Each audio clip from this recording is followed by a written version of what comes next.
Welcome to शिक्षा। जैसे कि मैं यहाँ, आप तो मेरा नाम जान ही गए हो यार, बोलने की आवश्यकता नहीं है, क्लियर, आप नाम तो जान ही रहे होगे।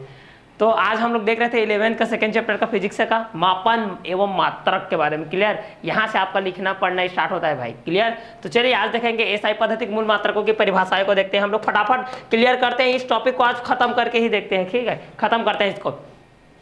एसआई पद्धति के मूल मात्रकों की परिभाषा, लंबाई। भौतिकी में लंबाई की अवधारणा दूरी से संबंधित है, मतलब हम लोग लंबाई मानते हैं, मतलब दूरी आएगा। आपके घर से आपके स्कूल की दूरी कितनी है, आपके घर से अपने मामा गांव की दूरी कितनी है, आपके घर से अपने नानी के गांव की दूरी कितनी है, आपके घर से स्कूल की दूरी कितनी है, आपके घर से पोस्ट ऑफिस की दूरी कितनी है, आपके घर से नदी नाले की दूरी कितनी है, आपके घर से मंदिर की दूरी कितनी है, आपके गाँव कितनी लंबाई की है, सभी में दूरी आता है। इसलिए बोला गया भौतिकी में लंबाई की अवधारणा दूरी से संबंधित है। आकाश में किन्हीं दो बिंदुओं के बीच की दूरी को लंबाई कहते हैं। जब हमको पता नहीं था तभी ये बोला गया कि आकाश में किन्हीं दो बिंदुओं के बीच की जो दूरी होती है उसी को हम लोग लंबाई कहते हैं। एसआई पद्धति में लंबाई का मूल मात्रक होता है मीटर। इसी को याद रखिए कि एसआई पद्धति में इसका मात्रक होता है मीटर, इसका संकेत होता है आपका स्मॉल एम। जब भी एसआई पद्धति में हम लोग लिखते हैं तो इसको स्मॉल लेटर में लिखते हैं एम, क्लियर। तो ये था आपका लंबाई। नाउ सेकेंड, एक मानक मीटर वह दूरी है जिससे शुद्ध क्रिप्टॉन 86 से शून्य में उत्सर्जित नारंगी लाल प्रकाश की 165076 से 373 तरंगे समाहित होती है। मींस ये आपका इकाई, दहाई, सैकड़ा, हजार, 10,000, लाख, 10 लाख, करोड़, 10 करोड़, 16 करोड़, 50 लाख, 76,373 तरंगे समाहित होती है। एक माइक्रोन देखते हैं भाई, ये मोस्ट इंपॉर्टेंट है। एक माइक्रोन, एक मीटर के 10 लाखवें भाग को एक माइक्रोन कहते हैं।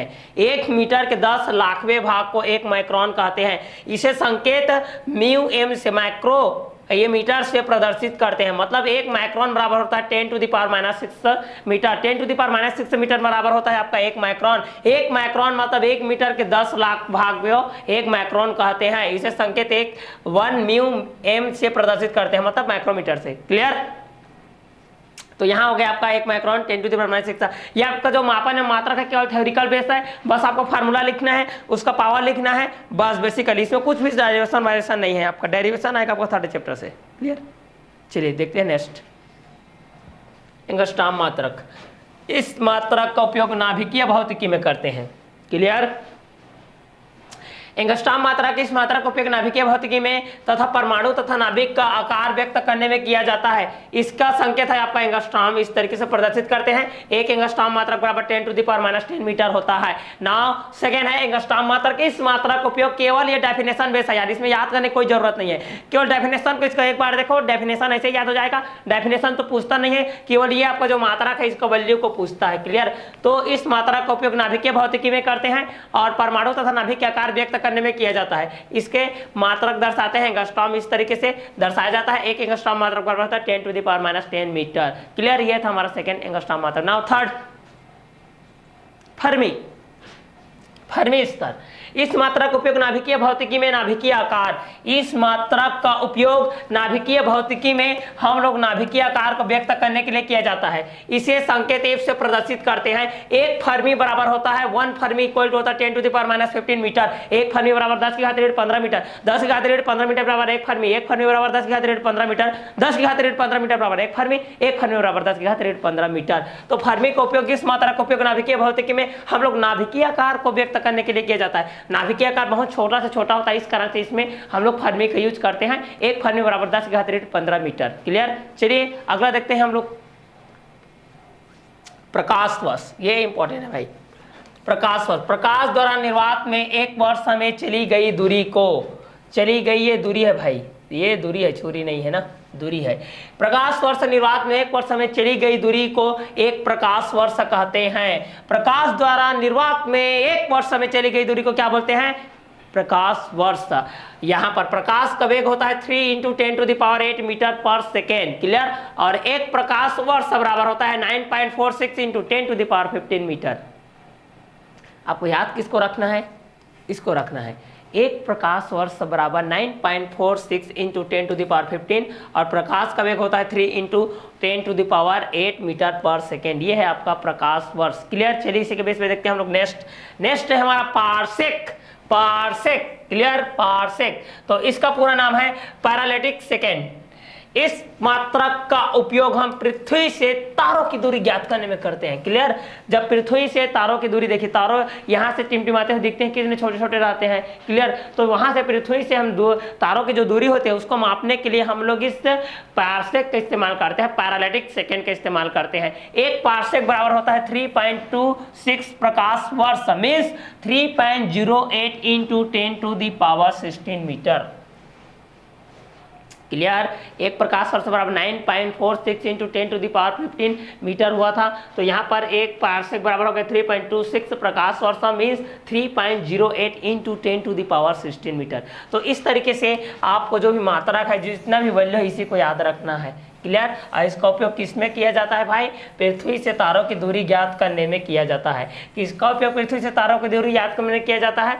तो पारसेक का उपयोग किया जाता है आपका पृथ्वी से तारों की दूरी ज्ञात करने के लिए। क्लियर? तो ये है आपका पारसेक। चलिए इसके बेस पे हम लोग नेक्स्ट देखते हैं। नेक्स्ट है हमारा खगोलीय मात्रक।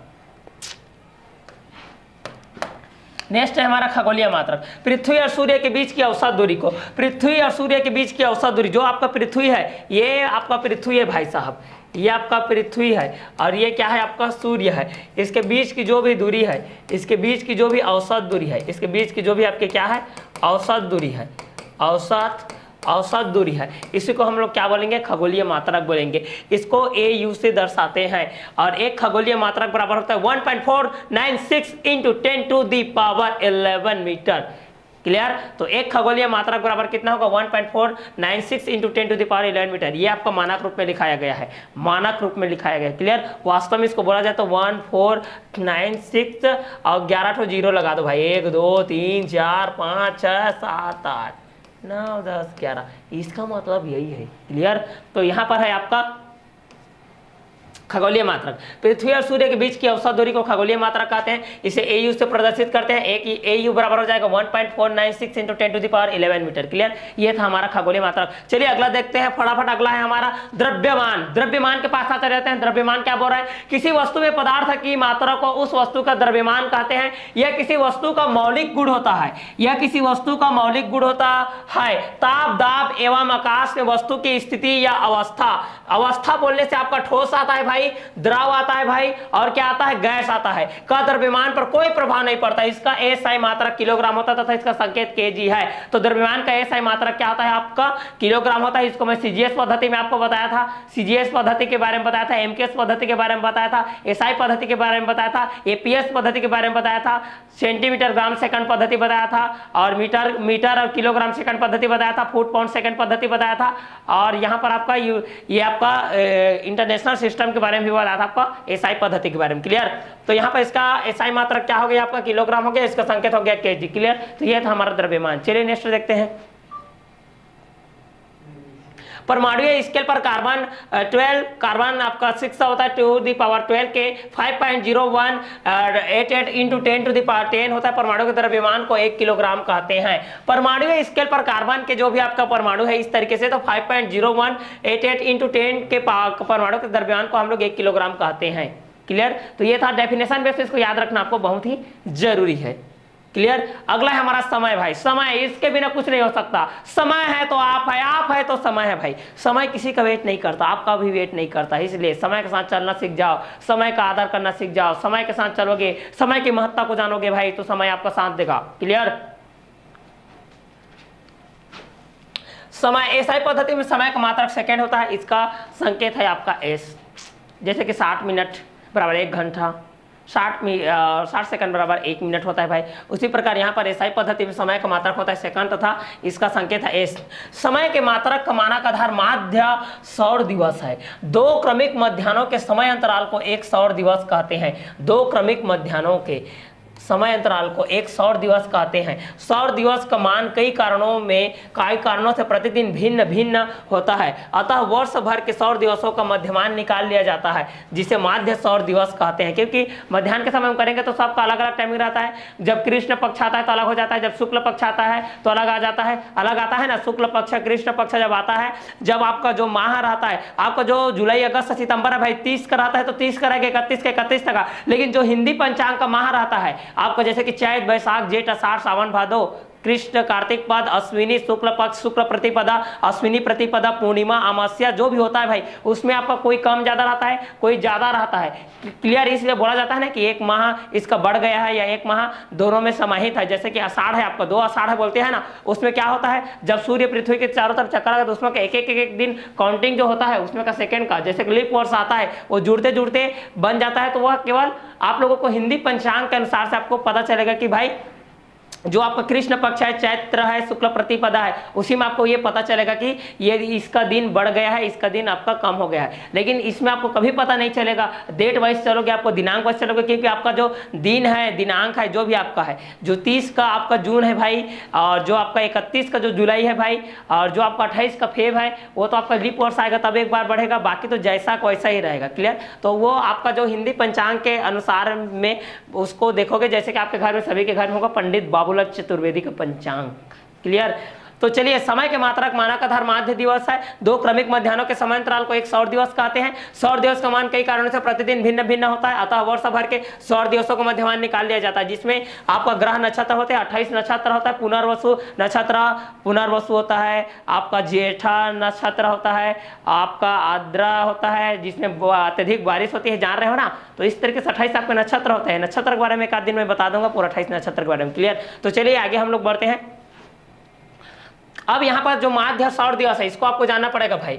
ये आपका 1/86,400 भाग का 1 सेकंड कहलाता है, मतलब 1/86,400 भाग माध्य सौर दिवस का 1 सेकंड कहलाता है। क्लियर, तो अंतरराष्ट्रीय विज्ञान सम्मेलन में समय को सीजियम 133 परमाणु के आवर्ती दोलन के आधार पर परिभाषित किया गया था। क्लियर, ये इसको आपको याद रखना है भाई। अंतरराष्ट्रीय विज्ञान सम्मेलन में समय को सीजियम 133 परमाणु के आवर्ती दोलन के आधार पर इसको परिभाषित किया गया था। क्लियर, चलिए अगला देखते हैं भाई। हमारा अगला नंबर है ताप। ताप के बारे में जानते हैं। एसआई पद्धति में उष्मागतिकी पैमाने पर ताप का मात्रक होता है केल्विन। इसका कैपिटल क्या है? अब आप बोलोगे कि सर आप तो बताए हो कि सबको स्मॉल लेटर में लिखते हैं, ये भाई साहब कहां से कैपिटल आ गया? हाँ, जिसका आविष्कार कोई वैज्ञानिक लोग किए रहते हैं तो उनके नाम का जो अक्षर रहता है उसको हम लोग कैपिटल लिखते हैं, बाकी को सबको हम लोग स्मॉल लिखते हैं। क्लियर, तो वैज्ञानिक के नाम के आधार पर कोई संकेत रहता है तो उसको हम लोग कैपिटल में लिखते हैं। क्लियर, तो यहाँ पर ये केल्विन नामक वैज्ञानिक ने इसका किया था, इसी के संकेत के नाम पर इसका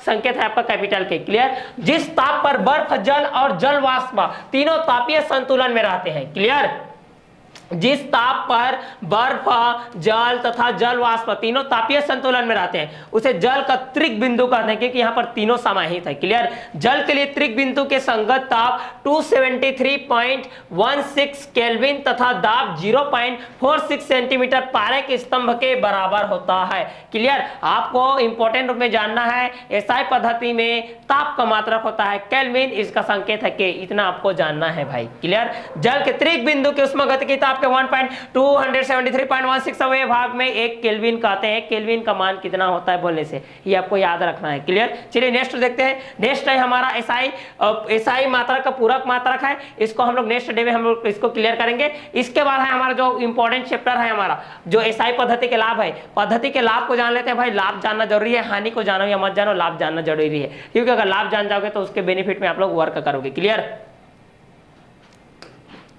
चलिए इसको आप क्लियर करते हैं भाई। हम लोग क्या है कि एसआई पद्धति में, इस पद्धति में भौतिक राशि का केवल एक ही मात्रक होता है। एसआई पद्धति में आपका जो भी भौतिक राशि होता है केवल उसका एक ही मात्रक होता है। क्लियर, सीजीएस पद्धति में, इसको बताया था मैंने, सीजीएस पद्धति सेंटीमीटर ग्राम सेकंड पद्धति और मीटर किलोग्राम सेकंड पद्धति, इस पद्धति में दार्शनिक पद्धति होती है, मतलब इसमें दार्शनिक पद्धति 10 टू द पावर के रूप में आपका होता है। इस पद्धति में सभी व्युत्पन्न मात्रक और मूल मात्रक और पूरक मात्रकों के केवल गुणा और भाग द्वारा प्राप्त किए जा सकते हैं। मूल मात्रक किसको बोलते हैं? वे मूल राशियां किसको बोलते हैं? जो स्वतंत्र होते हैं वो मूल राशि होते हैं। और मूल राशियां पर कौन जो स्वतंत्र नहीं होते हैं, जो मूल राशियों से प्राप्त होते हैं उसको व्युत्पन्न राशि बोलते हैं, और व्युत्पन्न राशि से प्राप्त मात्रक को व्युत्पन्न मात्रक बोलते हैं, मूल राशियों से प्राप्त मात्रक को मूल मात्रक बोलते हैं। क्लियर, तो ये था आपका एसआई पद्धति के लाभ। चलिए इसके बेस पे हम लोग नेक्स्ट देखते हैं भाई।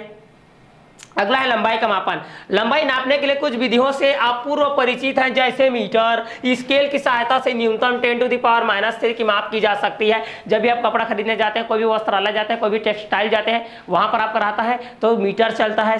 क्लियर, आपको कितना चाहिए तो 2.25 मीटर चाहिए भाई, 1.5 मीटर चाहिए, आधा मीटर चाहिए, पौने 2 मीटर चाहिए, पौने 7 मीटर चाहिए, पौने 10 मीटर चाहिए, इस तरीके से एक स्केल का मापन रहता है। वहां पर सेंटीमीटर डिनोट रहता है, सेंटीमीटर और मीटर डिनोट रहता है, वहां पर आप लोग देखोगे लंबाई का। क्लियर? जैसे आपका हाइट का मापन भी होता है तो उसमें सेंटीमीटर होता है भाई, इंच होता है, 12 इंच बराबर 1 फीट होता है, उसी प्रकार उसको सेंटीमीटर में कन्वर्ट करते हैं। 1 फीट बराबर आपको कितना था, 28.35 सेंटीमीटर होता है। क्लियर? तो लंबाई के मापन में हम लोग इसका उपयोग करते हैं। आप लोग इसके लिए चीज परिचित अंदाज में, ठीक? क्लियर? इसके लिए आप लोग परिचित है, इसको आप लोग जानते हैं भली भांति। क्लियर?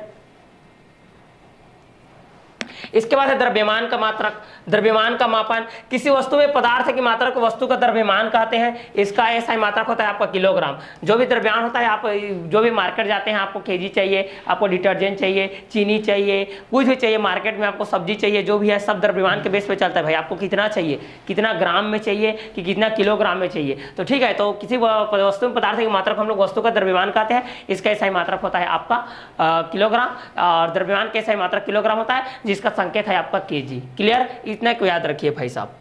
अगला है समय का मापन। किसी भी समय अंतराल को नापने के लिए घड़ी की आवश्यकता होती है। ये देखो भाई, मेरा घड़ी सोनाटा का है, ये सन 2012 का है। क्लियर?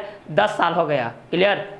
चलिए, किसी भी समय अंतराल को नापने के लिए घड़ी की आवश्यकता होती है। वर्तमान समय में अत्यंत यथार्थतापूर्वक समय के मापन हेतु सीजियम परमाणु से उत्पन्न आवर्ती कंपनों पर आधारित होती है। तो समय का मात्रक होता है आपका एसआई पद्धति में सेकंड। क्लियर? इतने को याद रखिए भाई, नॉर्मल है, कुछ नहीं है। यथार्थता देखते हैं, जब किसी भौतिक राशि की मापित मान उसके वास्तविक मान के निकट होता है। जब किसी भौतिक राशि का मापित मान, जब हम लोग किसी वस्तु के मापन करते हैं तो उसका मापित मान उसका वास्तविक जो रियलिटी में जो मापन रहता है उसके निकट होता है, तब उसको हम लोग बोलते हैं यथार्थता अधिक होती है। तब उस मापन की यथार्थता मतलब उत्कृष्टता, उसकी सर्वश्रेष्ठता ज्यादा होती है, अधिक होती है। तो हम लोग बोल सकते हैं कि जब किसी भौतिक राशि का मापन करते हैं, मापित मान उसके वास्तविक मान के निकट होता है। जैसे कि इसका वास्तविक मान आपका 60 मीटर है और आप उसको भौतिक राशि को मापन कर रहे हैं, तो आप 59 के पास पहुंच गए, या 59.4645 इस तरीके से, मतलब यह यथार्थता सिद्ध करेगा। क्लियर? अगला है आपका परिशुद्धता।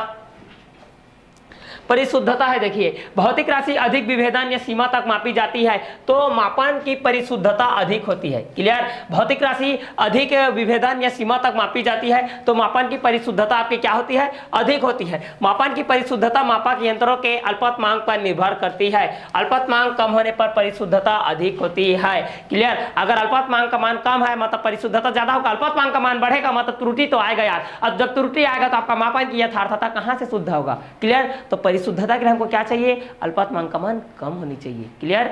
चलिए आगे देखते हैं इसके बेस पे हम लोग। अगला है हमारा मापन में त्रुटियां। मापन में त्रुटियां किस किस प्रकार की आती है, चलिए इसका हम लोग गणना करते हैं यार। क्लियर? तो पहला आता है क्रमबद्ध त्रुटियां, क्रम से आने वाला क्रमबद्ध त्रुटियां। तो पहला देखते हैं,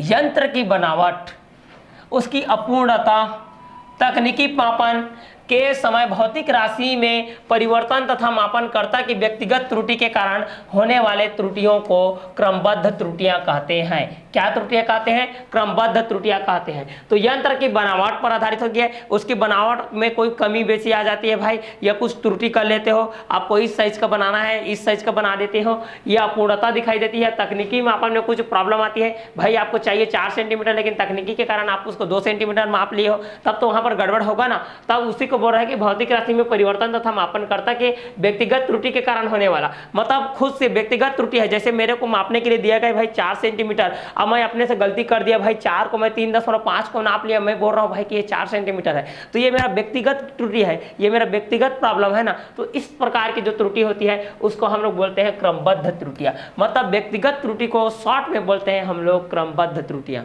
क्लियर? चलिए नेक्स्ट देखते हैं, यंत्रीय त्रुटियां। यह त्रुटि यंत्र के बनावट के कारण होती है, यह त्रुटि यंत्र के बनावट के कारण होती है।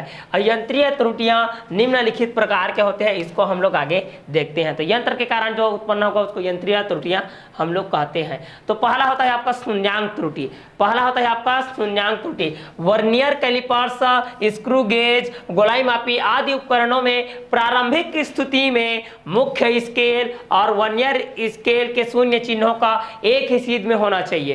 किंतु यदि ऐसा नहीं है तो इन उपकरणों में मापन में त्रुटि होगी और इस त्रुटि को शून्यांक त्रुटि कहते हैं। जब भी आप वर्नियर कैलिपर, स्क्रू गेज, गोलाई में, जब भी आप अपने स्कूल में जाओगे, आपका जो फिजिक्स का टीचर है सभी का जो भी है लाइव जाओगे, फिजिक्स लैब जाओगे तो वहां पर आपको बताया जाएगा एक वर्नियर कैलिपर इस तरीके से होता है भाई, और स्क्रू गेज होता है। तो उसका क्या करते हैं, उसमें भी आपका एक मुख्य स्केल रहता है और एक आपको वर्नियर स्केल रहता है। दोनों के जो शून्य के चिन्ह को एक सीध में रखते हैं भाई। एक सीध में जब दोनों रहेगा तभी वहां पर आपको शून्यांक त्रुटि नहीं आएगा। यदि यहाँ पर दोनों एक सीध में नहीं रहेगा तो यहाँ पर उपकरणों में मापन में त्रुटि आएगी और उसी त्रुटि को हम लोग क्या बोलते हैं, शून्यांक त्रुटि। क्लियर? जब आप लोग प्रैक्टिकल करोगे तब उस समय ज्यादा समझ में आएगा। क्लियर?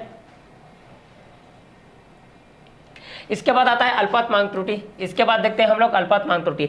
उस कम से कम दूरी को जिसे किसी यंत्र की सहायता से शुद्धता पूर्वक ज्ञात किया जाता है उस यंत्र का अल्पतमांक कहते हैं, और इसमें जो त्रुटि होती है उसको हम लोग अल्पतमांक त्रुटि कहते हैं। मतलब उस कम से कम दूरी को जिसे किसी यंत्र की सहायता से शुद्धता पूर्वक, परिशुद्धता पूर्वक, उत्कृष्टता पूर्वक मापन किया जा सके उस यंत्र को हम लोग क्या बोलते हैं, अल्पतमांक बोलते हैं। क्लियर? ये आता है आपका, ये आपका जब प्रैक्टिकल एग्जाम होगा प्रैक्टिकल बेस में लिखने के लिए ये आता है, ये इंपॉर्टेंट क्वेश्चन है। क्लियर?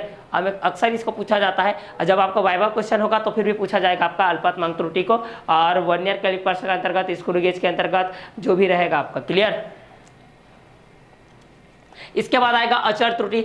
अचर त्रुटि है अब बार बार प्रेक्षण लेने के बाद त्रुटि का मान उतना ही रहता है, तो इस प्रकार के त्रुटि को अचर त्रुटि कहते हैं। क्यों अचर त्रुटि कहते हैं? क्योंकि अचर राशि का मान नहीं बदलता है, चर राशि का मान बदलता है, आपका अचर राशि का मान नहीं बदलता है। तो जब भी हम बार बार प्रेक्षण लेने के बाद भी त्रुटि का मान उतना ही आए, जितना भी बार प्रेक्षण लेंगे आपका 6.5 आ रहा है, फिर 6.5 आ रहा है, फिर 6.5 आ रहा है, 6.5 आ रहा है, इस तरीके से आएगा तो अचर राशि जो भी डिजिट में रहते हैं उसको हम लोग अचर बोलते हैं। इस कारण से इसको अचर त्रुटि कहते हैं। तो इस कारण जैसे ही हम बार बार प्रेक्षण लेते हैं उसके बाद भी त्रुटि का मान उतना ही रहता है, तो इस प्रकार के त्रुटि को हम लोग अचर त्रुटि कहते हैं। क्लियर? चलिए नेक्स्ट देखते हैं बाह्य कारकों के कारण त्रुटि। बाह्य परिस्थितियों में जैसे ताप, दाब, वायु आदि के कारण यह त्रुटि होती है, उसको हम लोग बाह्य कारकों के कारण त्रुटि कहते हैं। जैसे कि किसी अब कमरे में गए जहां का टेम्परेचर हाई है तो अलग मेजरमेंट होगा, कम है तो अलग हो जाएगा, ताप और ज्यादा है या कम है, या वायु किसी के संपर्क में, जैसे भौतिक तुलना की बात करें उसमें वायु को इंटर नहीं होने करना है तो वायु इंटर हो जाएगा, तो आपको मापन में प्रक्रिया में बहुत ही व्यवधान आएगा,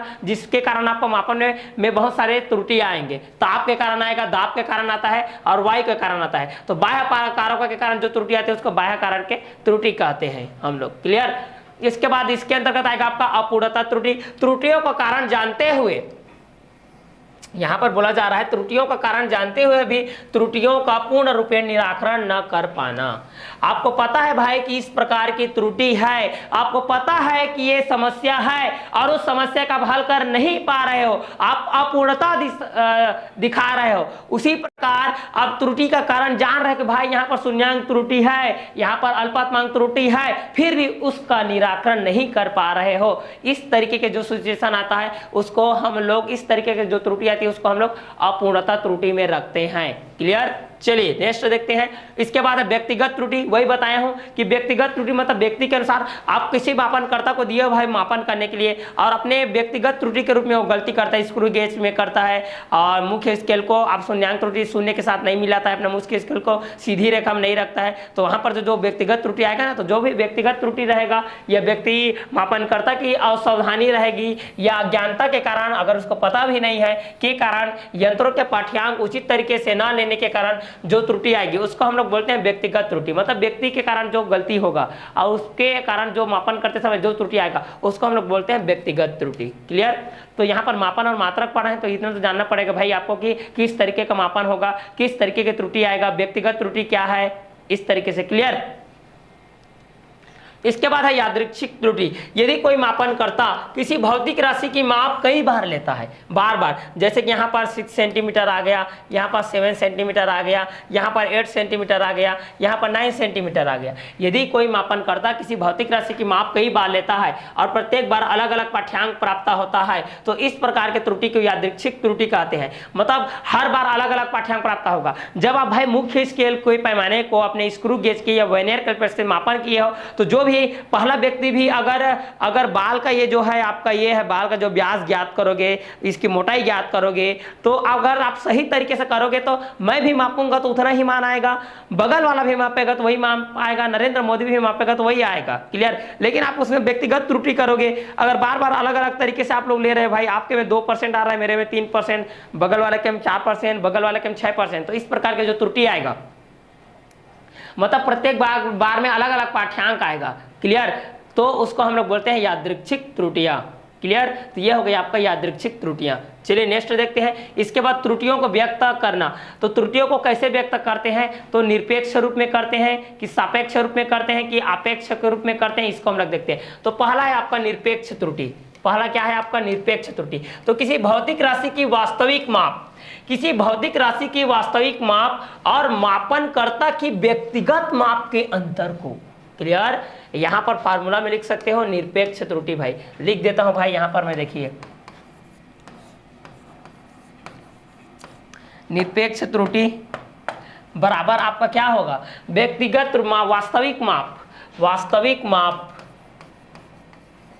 वास्तविक माप, वास्तविक माप और मापनकर्ता के व्यक्तिगत माप के अंतर को, व्यक्तिगत माप, व्यक्तिगत माप, इसके अंतर को हम लोग क्या बोलते हैं? निरपेक्ष त्रुटि। तो किसी भौतिक राशि की वास्तविक माप और मापनकर्ता के व्यक्तिगत माप के अंतर को हम लोग बोलते हैं मापन की निरपेक्ष त्रुटि। ठीक है? व्यक्तिगत जितना भी माप रहेगा मतलब वास्तविक माप जितना रहेगा, जैसे वास्तविक माप आपका 10 है और व्यक्तिगत माप कितना आ गया? 7 है, तो इसका जो अंतर रहेगा उसी को हम लोग क्या बोलेंगे? निरपेक्ष त्रुटि बोलेंगे। क्लियर? चलिए नेक्स्ट देखते हैं। इसके बाद आपका त्रुटियों का वर्गीकरण इस तरीके से है, इसको आप लोग शॉर्टकट में याद कर सकते हो भाई इस तरीके से। जैसे कि त्रुटियां हैं, त्रुटियां के अंतर्गत में हम लोग पहला क्या देखे भाई? क्रमबद्ध त्रुटियां, उसके बाद यादृच्छिक त्रुटियां देखे, उसके बाद सकल त्रुटियां देखे, और क्रमबद्ध त्रुटियां में यांत्रिक त्रुटियां आ गया, बाह्य त्रुटियां आ गया, अपूर्णता त्रुटियां आ गया, व्यक्तिगत त्रुटियां आ गया। उसके बाद यांत्रिक त्रुटियों में आपका शून्यांक त्रुटियां आ गया, फिर अल्पात्मांक गया, अनुमेय त्रुटि जिसको बोलते हैं, उसके बाद अचर त्रुटि,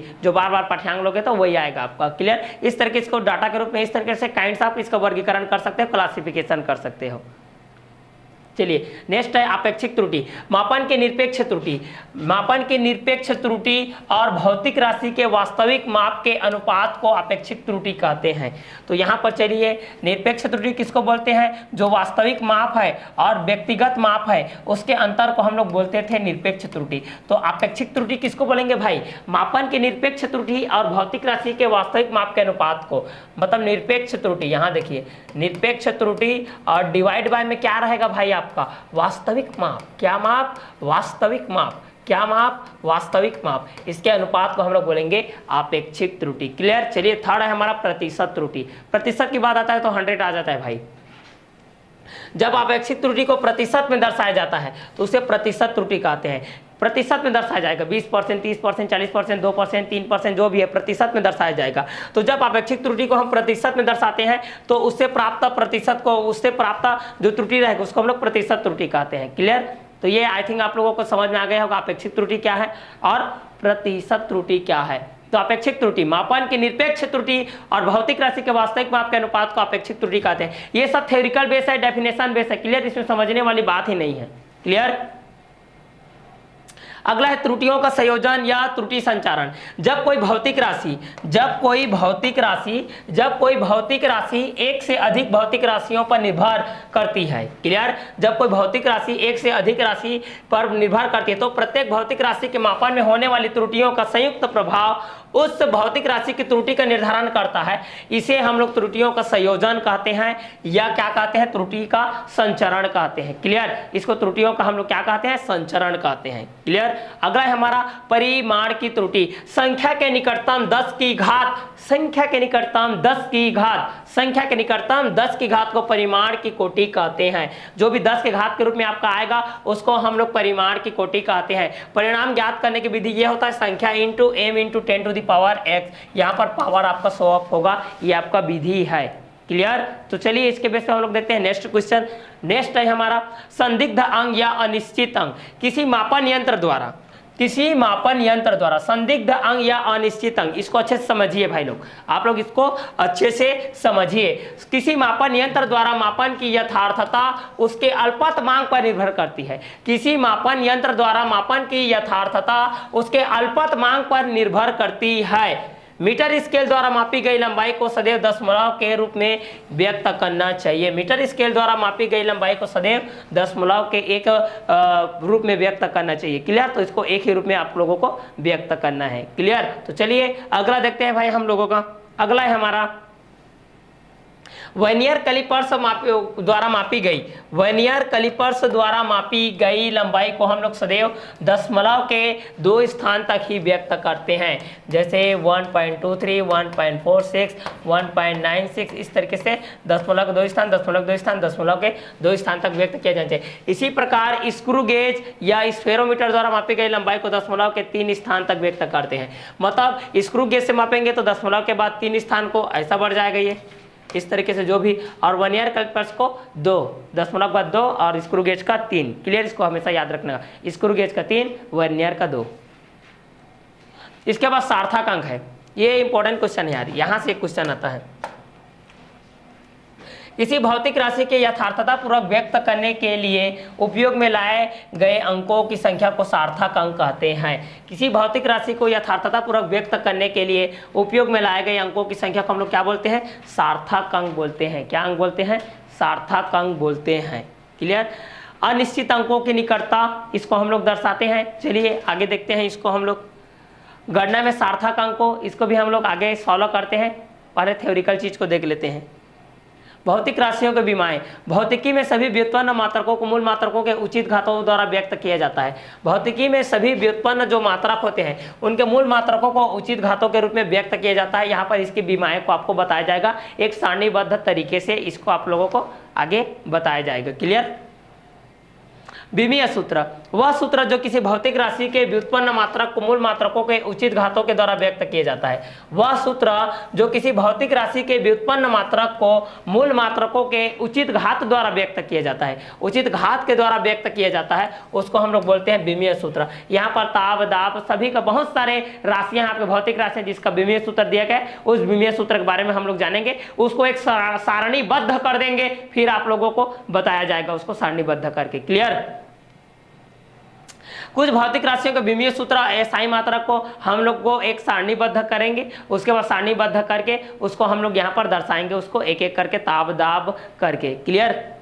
चलिए अब विमीय समीकरण आता है, जैसे कि विमीय सूत्र होता है उसी के बेस पर आपका आता है विमीय समीकरण आता है। क्या आता है आपका? विमीय समीकरण। वह समीकरण जो किसी भौतिक राशि के व्युत्पन्न मात्रक का संबंध मूल मात्रक के उचित घातों द्वारा प्रदर्शित करता है, उसको बोलते हैं विमीय समीकरण। क्लियर? क्या समीकरण? विमीय समीकरण। वह समीकरण जो किसी भौतिक राशि के व्युत्पन्न मात्रक का संबंध मूल मात्रकों के उचित घातों के द्वारा प्रदर्शित करता है, उसको हम लोग बोलते हैं विमीय समीकरण। क्या समीकरण बोलते हैं भाई? विमीय समीकरण। क्लियर? तो विमीय सूत्र हो गया, अलग चीज है, और विमीय समीकरण भी आपका अलग चीज है। विमीय समांगता का सिद्धांत, ये आपको इंपॉर्टेंट है यार, इसको आपको देखना पड़ेगा, अच्छे से देखिए। इस सिद्धांत के अनुसार किसी भी शुद्ध भौतिक समीकरण के दोनों पक्षों के पदों की विमाएं सदैव समान होती है। जैसे left hand side equal to right hand side, समीकरण में 2 पक्ष होते हैं, LHS equal to RHS, RHS equal to LHS, LHS equal to RHS, RHS equal to LHS। तो इस सिद्धांत के अनुसार किसी भी शुद्ध भौतिक समीकरण के दोनों पक्षों की पदों की जो विमाएं होती है क्या होती है? समान होती है, इसलिए इसको विमीय समांगता बोलते हैं, मतलब समानता बोलते हैं। क्लियर? चलिए अगला है आपका विमीय विश्लेषण एवं इसके अनुप्रयोग। विमीय विश्लेषण एवं इसके अनुप्रयोग, तो इसके अंतर्गत क्या देखते हैं हम लोग? भौतिकी समीकरणों की शुद्धता की जांच करते हैं। यहाँ पर जो भी भौतिकी विज्ञान में भौतिक गुणों, भौतिक अवस्थाओं जिसके बारे में हम लोग अध्ययन करते हैं, तो इसमें भौतिक समीकरणों की शुद्धता पूर्वक इसमें हम लोग जांच करते हैं। भौतिक राशियों का पारस्परिक संबंध ज्ञात करना, उसमें किस तरीके से संबंध प्रतिस्थापित करती है, ताप दाब वायु निर्वात में किस तरीके से करता है, इसका हम लोग पारस्परिक पारस्परिक संबंध को इसमें हम लोग ज्ञात करते हैं। क्लियर? तो भौतिक राशियों के इसमें पारस्परिक संबंध ज्ञात करते हैं। और लास्ट है आपका एक पद्धति के मात्रकों को दूसरी पद्धति के मात्रकों में हम लोग यहाँ पर बदलते हैं। एक मात्रक को किस में बदलते हैं हम लोग? दूसरी मात्रक के रूप में बदलते हैं। अब इस चैप्टर का आपका 2 कंटेंट बच गया है, उसको हम लोग अभी क्लियर करते हैं, फिर आपका ये चैप्टर कंप्लीट है। क्लियर? फिर एक बार आपको विमीय समीकरण और विमीय सूत्र को बताया जाएगा। अगला है हमारा विमीय विश्लेषण की सीमाएं, क्योंकि इसके बहुत सारे सीमाएं होती है, तो सीमाएं को देख लीजिए। विमीय विश्लेषण के निम्नलिखित सीमाएं होती है। क्लियर? आपको जो मापन एवं मात्रक है उसमें आपको मापन की एसआई पद्धति में क्या है, सीजीएस में क्या है, एमकेएस में क्या है, एपीएस में क्या है, ये याद रखना है। और आपको जितने भी मापन के तरीके हैं, जितने भी हमारे मूल मात्रक है उसको याद रखना है, विमीय सूत्र को याद रखना है, और उनके जो आपका मात्रक है उसी को याद रखना है, बाकी कुछ को याद रखना है। बस चैप्टर आपका 2 यही है। इस विधि द्वारा प्राप्त व्यंजक में आने वाले बीमाहीन राशि का मान ज्ञात नहीं किया जाता है। मतलब जो बीमाहीन है भाई उसका विमीय सूत्र नहीं होगा, उसका ज्ञात नहीं किया जाएगा। जो बीमाहीन है उसको क्या करोगे यार? क्लियर? उदाहरण, वायु में ध्वनि का वेग v = k√e/d होता है, जो कि एक बीमाहीन नियतांक है, तो इसका हम लोग ज्ञात नहीं करेंगे। क्लियर? तो इसमें एक एक सीमा रहता है, सबका अपना सीमा रहता है भाई। मेरा आने का टाइम ये है, मेरा जाने का टाइम ये है, इस तरीके से सीमा रहता है सबका। चलिए, तो इतने में आप लोगों का ये जो चैप्टर है इकाई में मापन एवं मात्रा की, इतने में कंप्लीट है। आपको एक दिन इसका सारांश को बताया जाएगा, जिसमें आपका विमीय सूत्र बताया जाएगा, विमीय सूत्र बताया जाएगा, उसका मात्रक बताया जाएगा और विमीय समीकरण को बताया जाएगा। क्लियर? तो आज का क्लास हम लोग यही ओवर करते हैं। नेक्स्ट वीडियो लेक्चर में हम लोग 3rd चैप्टर के साथ मिलते हैं। तो आज का क्लास हम लोग यही ओवर करते हैं। Okay, bye, have a nice day.